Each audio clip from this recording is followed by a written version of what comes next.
China and the United States call truce on trade war for now, as G20 leaders pledge to improve world trade system.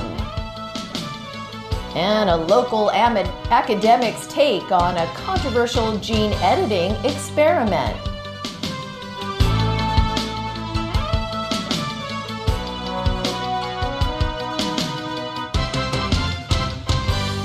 Good evening.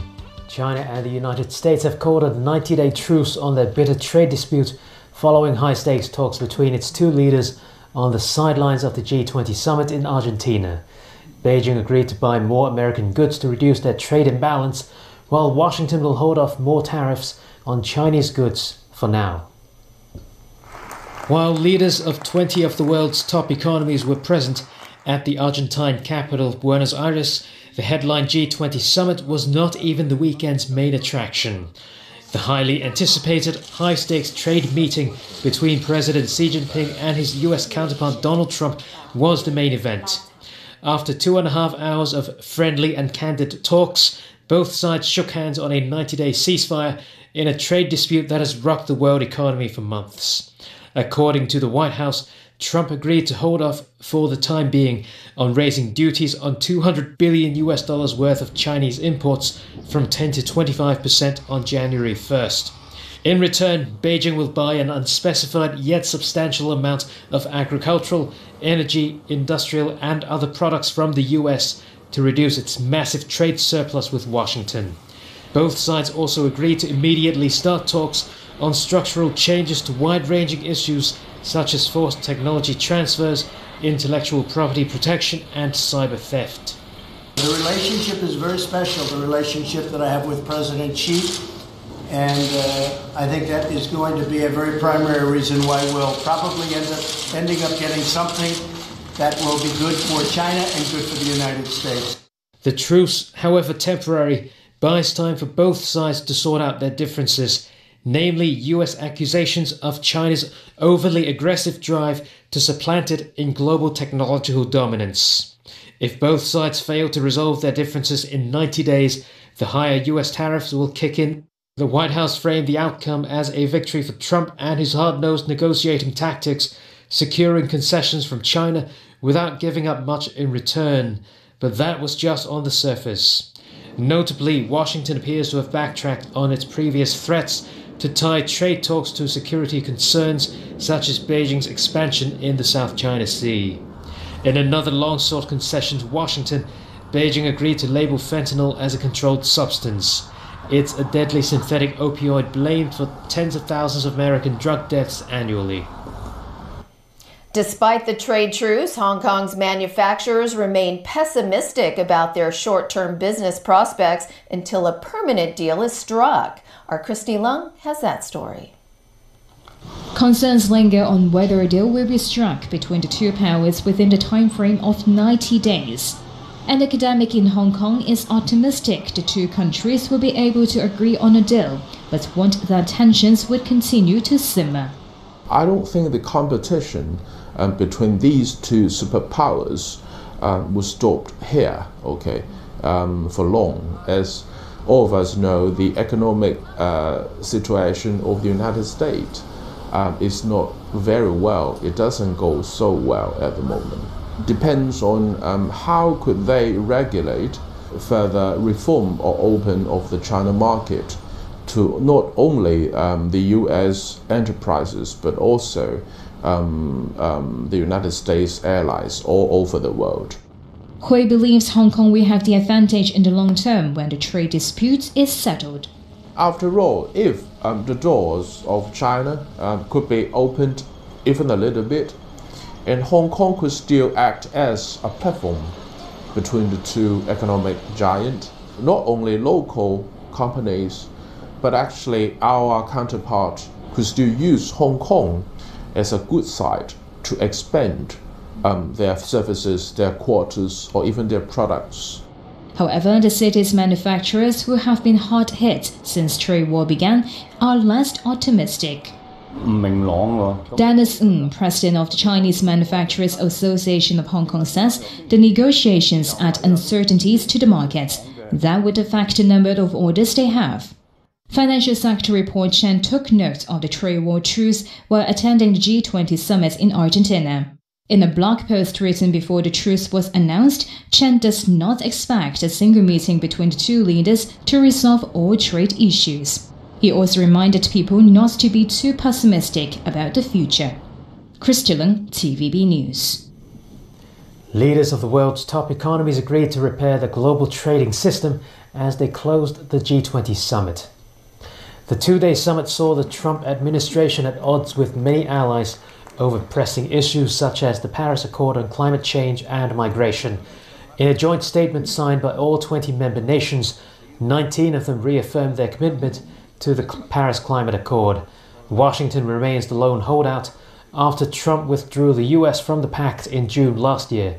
The communiqué also acknowledged flaws in global commerce and called for the reform of the World Trade Organization. But the word protectionism was omitted from the document after negotiators said the US protested against it.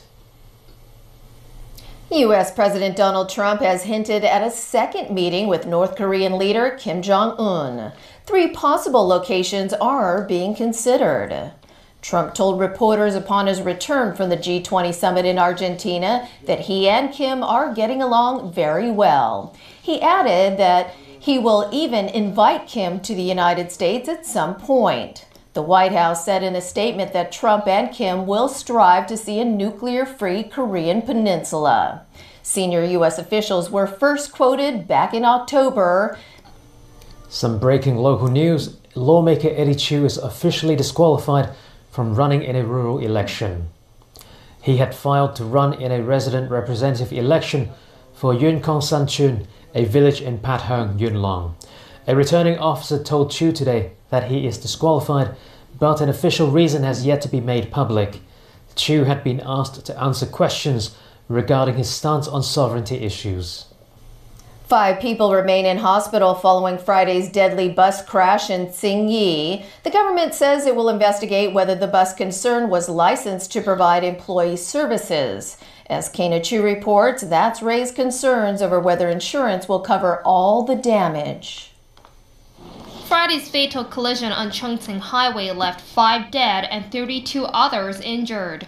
The Transport Department says the coach involved wasn't licensed to run an employee bus service. Instead, it was only licensed for rentals as well as for hotel and school pickups.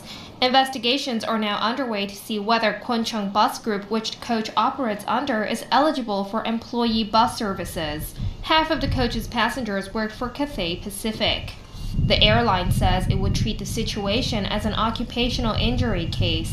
The same cannot be guaranteed for the remaining victims employed by other companies, as they were not on a coach arranged by their own companies, according to a labor union. Roy Zhang, chairman of the Hong Kong Insurance Practitioners General Union, says the coach's licensing status will not hamper victims and their families from being compensated. He noted insurance firms will first offer compensation to accident victims and sort out further arrangements with the bus company later on.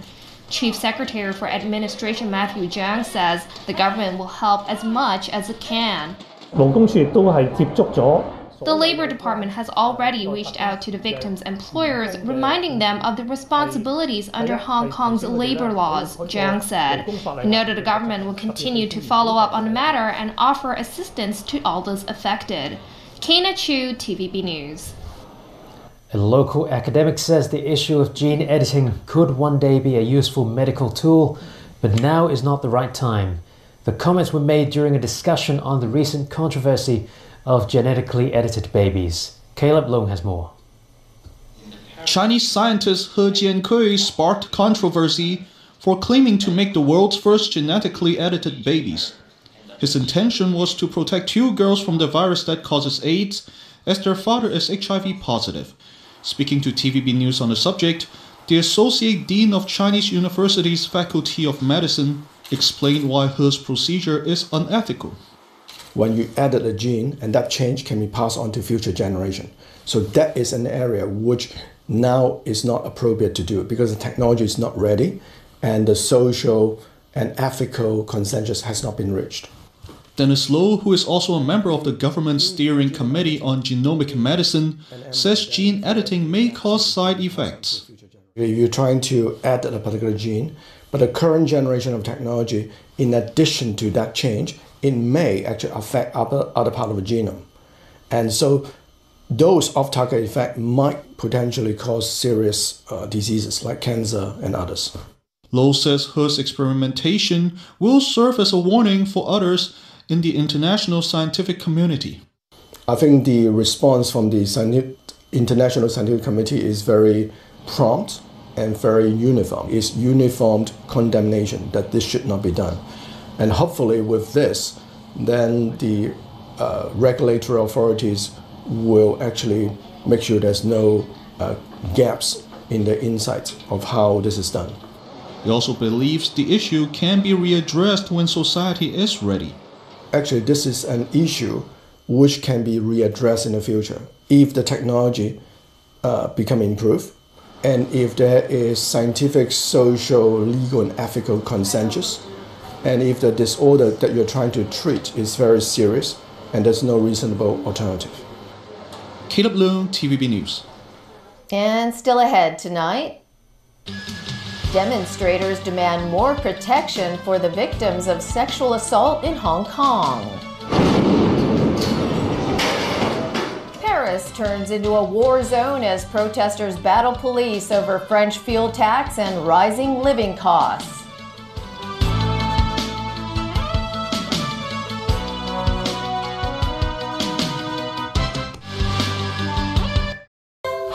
"邊度可以令家人放心呼吸？喺雨後嘅森林，喺純正嘅湖邊，更要喺空氣清新嘅屋企。多樂士 BioCare 天然直本漆，美國 USDA 認證，萃取粟米、木薯等天然植物成分，淨化甲醛 VOC， 令你屋企嘅空氣更加純正安心。多樂士 BioCare 天然直本漆。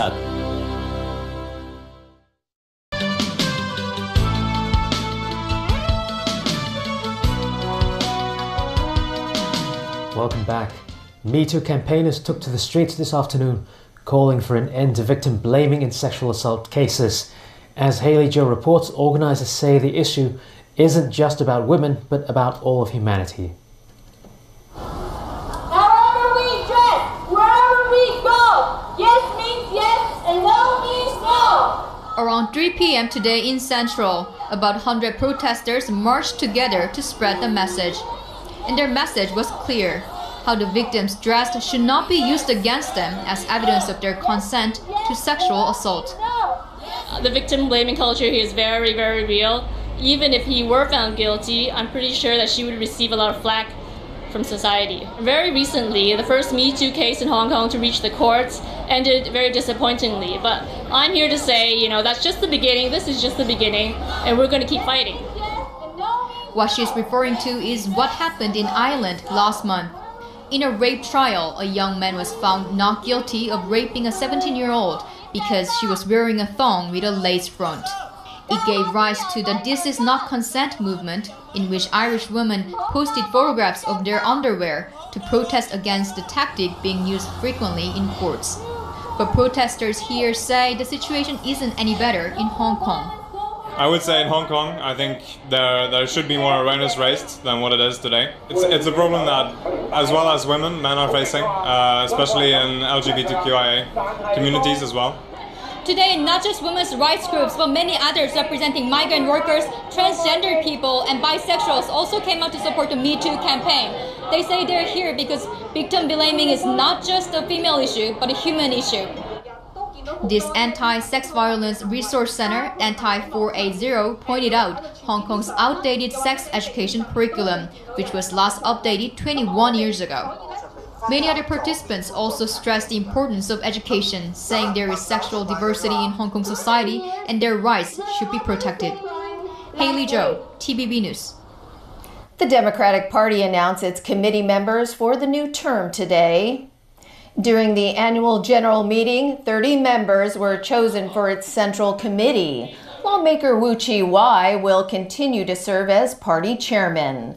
Lo Kin-hei and lawmaker Andrew Wan were elected as the party's vice presidents. 7 others, including the party's former chairman, Emily Lau, were also elected for the disciplinary committee. The mercury is expected to dip later during the week as the territory will be affected by an intense northeast monsoon. The observatory expects temperatures to drop to 17 degrees Celsius by Friday. There will be a gradual fall to 13 degrees the following Monday. Violence plagued the streets of Paris during a third weekend of protests. More than 400 people were arrested for rioting that left 133 others injured. President Emmanuel Macron has vowed to punish those responsible. Ne veulent pas de changement. Angry with rioters for turning the French capital into a war zone, while still at the G20 meeting in Argentina, President Macron announced he'll hold an emergency meeting with senior officials. He also made it clear he'll never give in to violence, and those who wreaked havoc will be punished. Police told him the chaos in Paris this weekend resulted in the worst urban rioting in years. The fate of this police car was the perfect example of the state of chaos that plagued central Paris. Instead of peaceful protests against rising taxes and the high cost of living, police say those arrested were caught tearing the city apart. They say activists wearing yellow jackets torched cars and buildings, smashed in windows, and looted stores.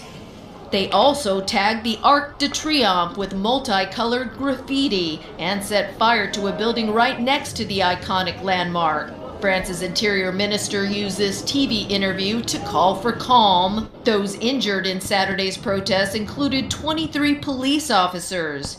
Castaner says the rioters were so reckless they didn't even care if they killed police. The Yellow Vest protest began as a backlash against Macron's fuel tax hikes.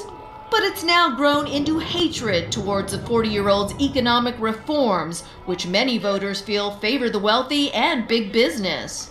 Despite hundreds of arrests, the protesters say they will come to Paris every weekend until the government aborts its fuel tax increase.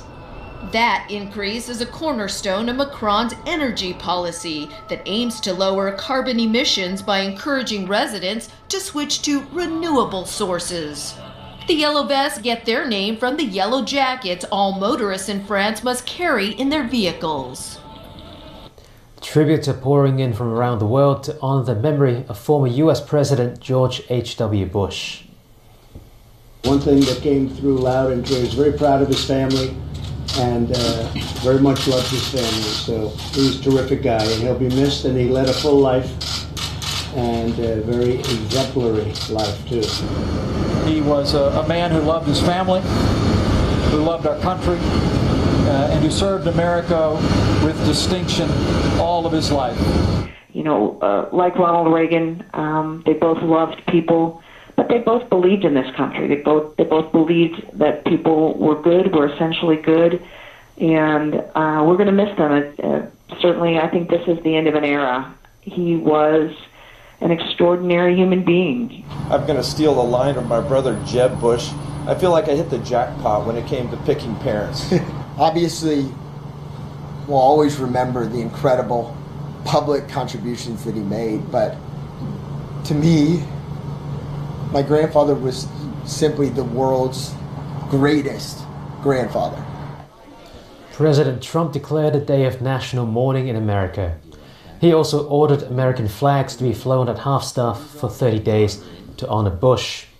Bush died on Friday at the age of 94. And that's our news. Thanks for